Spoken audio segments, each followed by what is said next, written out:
शादी पड़ी थी उनकी और दोस्त परेशान हो गए। अब तक था जो कमारा उड़ता फिरता था मारा मारा। अब बीवी के हाथ का बेचारा हो गया। और दोस्तों को ये बात नागवार थी, इसलिए चर्चा ये सरेआम दोबारा हो गई। पहले सुर्खियां बटोरते थे, हर दिल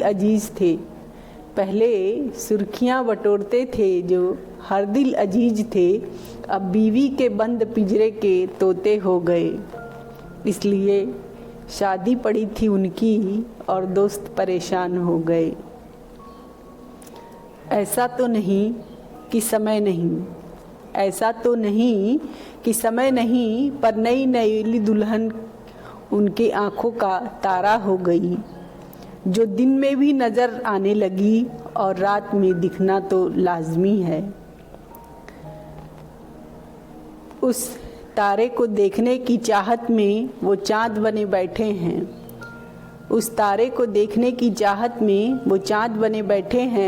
और घर वाले हैं कि बहू को अपना बनाने की ज़द में ऐंठे पड़े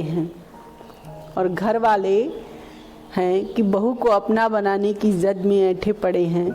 इसलिए शादी पड़ी थी उनकी और दोस्त परेशान हो गए। अब तो हनीमून और पिकनिक की बातें होती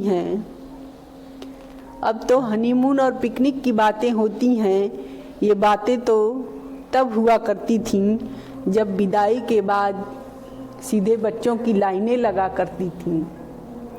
पहला 2 वर्ष का हुआ, तब तक दूसरा आ गया, दूसरा 2 वर्ष का हुआ, तब तक तीसरा आ गया, और इस तरह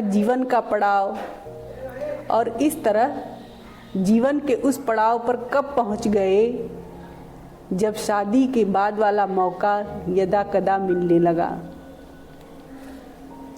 अब तो टुन्नू की अम्मा और दीपू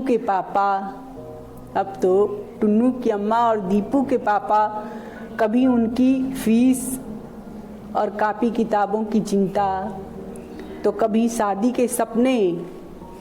इन्हीं सब बातों को सोचकर शादी पड़ी थी उनकी और दोस्त परेशान हो गए। जिंदगी यूं करवटें लेती है और खुद की शादी के बंधन से फिर बच्चों की शादी पर आ गए। इसलिए शादी पड़ी थी